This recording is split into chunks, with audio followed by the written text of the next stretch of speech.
Hello నమస్తే అందరికీ శ్రీ పరాభవనామ ఉగాది సంవత్సర శుభాకాంక్షలు. సో ఈరోజు నేను నా లెవెల్లో నేను ఎట్లా చేసుకున్నాను, బ్యాచిలర్స్ ఎట్లా చేసుకోవాలి అనేది నేను ఈరోజు తీసుకొచ్చాను. సో దాంట్లో మనకు షెడ్ రుచులు ఉంటాయి కదా, షెడ్ రుచులు యాజ్ యూజువల్గా వేస్తూ ఉంటాము. తీపి అంటే బెల్లం, ఆనందం, సంతోషం. పులుపు వచ్చేసి చింతపండు, ఆశ్చర్యము కొత్త అనుభవాల గురించి చెప్తుంది. తర్వాత మనకు చేదు కష్టాలు, బాధలు, వాటి గురించి. కారం వచ్చేసి కోపం, ఆవేశం. ఉప్పు మనం బ్యాలెన్స్, లైఫ్ని ఎట్లా బ్యాలెన్స్ చేస్తాం. వగరు, మామిడి, భావోద్వేగాలు, మన ఎమోషన్స్, వాటి యొక్క మార్పులు. సో ఇవన్నీ మనకు షడ్ రుచుల కింద మనం చెప్తూ ఉంటాం. అంటే జీవితం అనేది ఎప్పుడు ఒకేలా ఉండదు కదా, ఒడిదొడుకులు వస్తూ ఉంటాయి. సో అన్నీ కలగలిస్తేనే మనకు జీవితం. చిన్న ప్రాబ్లం వచ్చిందని మనం డిప్రెస్ అవ్వడము, లేకపోతే పెద్ద ఏదో జరిగింది, మిరాకిల్ జరిగింది అని చెప్పేసి మన కాళ్ళు భూమి మీద లేకుండా పైకి గాల్లో ఎగరడం. సో అట్లాంటివి చేయకూడదు, అంతే కదా. సో అట్లా చేస్తే మనకు ఏమంటారంటే సక్సెస్ అనేది ఉండదు. సో దీన్ని నేనేం చేశానంటే మొత్తం కరగ తీసేసి దాంట్లో రాళ్ళు ఏదైనా ఉంటే తీసేసి చెత్త ఏదైనా ఉంటే, సో అది పులుపు, చింతపండు కూడా వేసేసా, చింతపండు కూడా కలిపేశాను.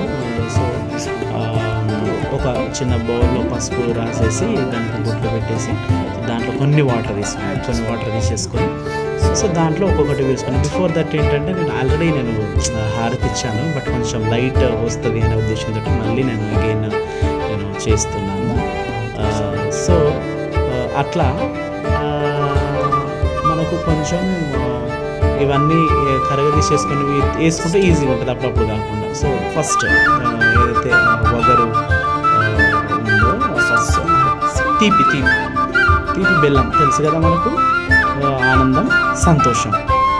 ఓకే, సో వాటి గురించి మాకు లైఫ్లో ఒక లెసన్ లాగా చెప్తుంటుంది. తర్వాత పులుపు, కొత్త అనుభవాలు, మనకు ఆశ్చర్యకరమైనటువంటి విషయాలు మన లైఫ్లో ఉండే దాని గురించి ఎక్స్ప్లెయిన్ చేస్తుంది అది. సో తర్వాత మనకు వగరు అంటే మామిడి భావోద్వేగాలు, ఎమోషన్స్, మనకు దాంట్లో చేంజెస్. సో వాటి గురించి మనకు ఎక్స్ప్లెయిన్ చేస్తుంది. సో తర్వాత ఇంకేముంది, కారము అండ్ ఉప్పు. సో దీంట్లో వగరు వచ్చేసి వేప పువ్వు, కష్టాలు, మనకు వచ్చేటువంటి బాధలు, వాటిని కూడా మనం సస్టైన్ తట్టుకొని ముందుకెళ్ళాలి. సో అదే మనకు ఈ కొత్త సంవత్సరం సందర్భంగా మనకు క్లియర్గా ఎక్స్ప్లెయిన్ చేస్తుంది. తర్వాత ఇంకోటి ఏంటంటే కారం వచ్చేసి కోపం అండ్ మనకు ఆ కోపాన్ని తగ్గించుకుంటేనే మనిషి లైఫ్ బాగుంటుంది. అతనితో పాటు అరౌండ్ ఎవరైతే చుట్టుపక్కల ఉండే వాళ్ళు కూడా బాగుంటుంది. నెక్స్ట్ ఫైనల్లీ ఉప్పు.